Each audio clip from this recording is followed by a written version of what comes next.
Hi, this is Steve for New York New Rock, and we're here today high above the Mammoth Records office.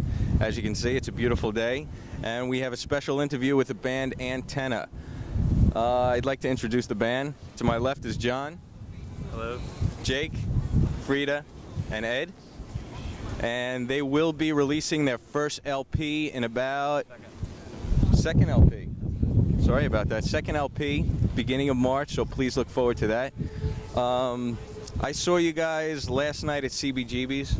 I thought the show came off pretty well. It was the first time I saw you, and I was impressed by what you were doing. These guys have quite a unique sound, and I think the industry as well is very acceptable to what these guys are doing. The place was packed with industry, it was packed with people last night, and these guys really pulled off a good show.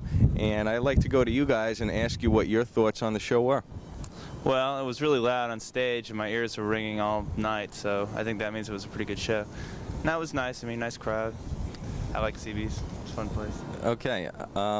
Anybody else want to comment on the show? I know there was a small problem with the bass probably around the second song of the set. I was flailing around and I kicked Jake's bass cord out of the DI, and so his sound was cut off, but that just provided more confusion and excitement for us. Sure, I think you pulled it off well, though, and it was an excellent cover-up. Thank you.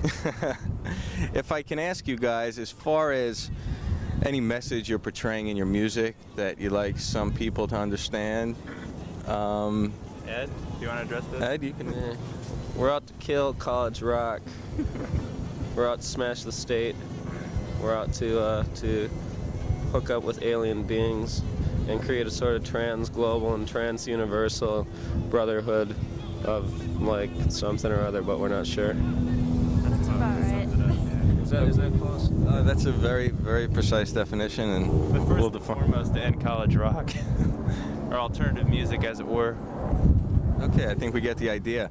Antenna is from Indiana, and I think the viewers would be curious to know what the music scene is like in Indiana, and maybe if you want to compare it to what's going on here in New York, if you do know what's going on in New York. Well, there's fewer bands. Go ahead. I don't know. It's pretty comparable to the New York scene, I think. It feels about the same level of intensity, really. I don't know. They don't have things like industry showcases in Bloomington. They No just suits, they just have parties in people's basements where they have a keg of beer and pack in about 500 kids in like a 10 square foot space, and everybody gets all sweaty and takes their clothes off. And the cops come. And then the cops come and bust it, and everyone underage spends the night in jail. That's kind of the way the music scene goes. Oh, it sounds like a lot of fun. It's all right. I'd like to address Frida here. Frida's the drummer in Antenna, and I might add that she is an excellent drummer at that. And I'd like to just get her feelings on being a female drummer. My feelings on being a female drummer? Do you find yourself? I mean, do you find it? I mean, I haven't seen any per se, especially ones that have gotten recording deals and do play, a quality of music as good as yours. And I think you're an excellent player. And I just was wondering if you do feel any intimidation, or do you like being a special type of drummer? I don't feel like a special type of drummer. I mean, it's not something that I've considered very much. There's lots of girl drummers, and there's Georgia and Yola Tango, and one of my main inspirations, Mo Tucker from the Velvet Underground. I never really thought of it as being something particularly unusual. I guess it is a little bit, but Okay. I don't know. I just don't make a big deal out of it. Good. You shouldn't, and I shouldn't either. I'm sorry about that. We noticed that you guys, I don't know, what'd you smoke, 3-4 packs on stage last night? Is this a regular thing? Do you enjoy? Ed's our hired chain smoker. That's part of the contract. It's an image thing. We want to come off as being like our former band had an image as being kind of clean living and stuff. We want to come off as being totally debauched, and like ready to totally wreck ourselves on the road, So We're totally willing and ready and able to. And my goal is to be smoking something at all hours, waking hours of the day and night. And I've been achieving that for some years now. So, It's a there, yeah, sacrifice. here. We'll have it, yeah. Well, there you go, communal smoke. everybody, pass it around. That is tobacco in there. So what did you? We don't advocate smoking. It's terrible for you, but you know, it's not something we stand behind as being a positive thing. So kids, you know, don't start. It's bad. It's not as bad as like eating sugar or something, though. No, probably not really. Or eating dairy, even. Yeah, well, parents disapprove of it more, you know. So Okay. that's our message to the kids. Words of wisdom. Don't start. What'd you guys do after the show last night? Oh, we saw the Go ahead. band that played after us. They were great. Dam builders. Dam were quite builders, amazing. right, Yeah, yeah. totally. Look out for the dam builders. They'll be huge very soon, I'm sure. Did you see the dam builders? Yeah, I did catch the show. Wonderful violin player. Oh yeah. It certainly added another dimension to what they were doing up there. Oh, getting back to that, just to inform the people, the setup with the band here, apparently, and correct me if I'm wrong, there are two lead singers, and our bass player plays the bass with a pick. I've never seen that before. I think it was quite interesting. Never ever?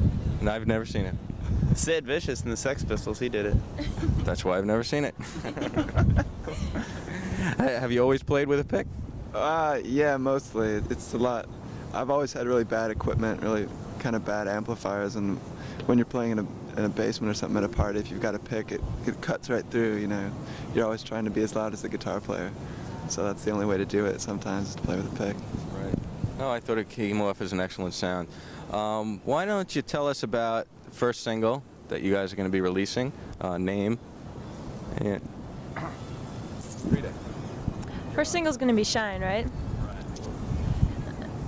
John wrote it. And I wrote the song, but I don't have anything much to say about the song. I mean, it's kind of a post impressionist kind of piece, and with a skronky guitar solo in the middle, played by Mr. Ed Ackerson, and you know, it's kind of like pop music. You know, you can hum along to it. So go out and buy it.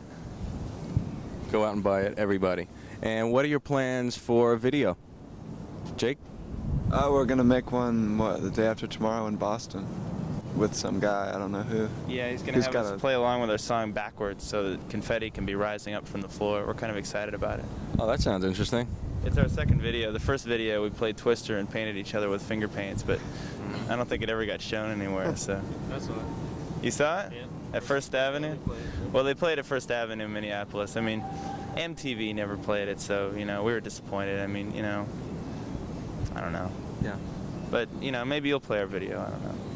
Absolutely. good. Of course. You're gonna Somebody will play it. You will see the video on New York, New Rock. The new Hopefully- video is going to be very pro job, so anyone should be able to play it. The other one is a total basement effort.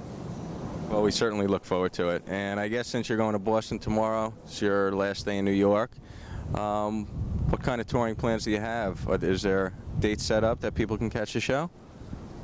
Oh, absolutely.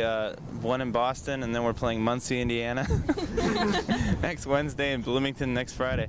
Now we're going to be touring extensively on the East Coast, probably in April, starting in April, and yeah, I mean we're gonna tour aggressively behind this record, and you know, spend the rest of our lives in a van, and we're very excited about it.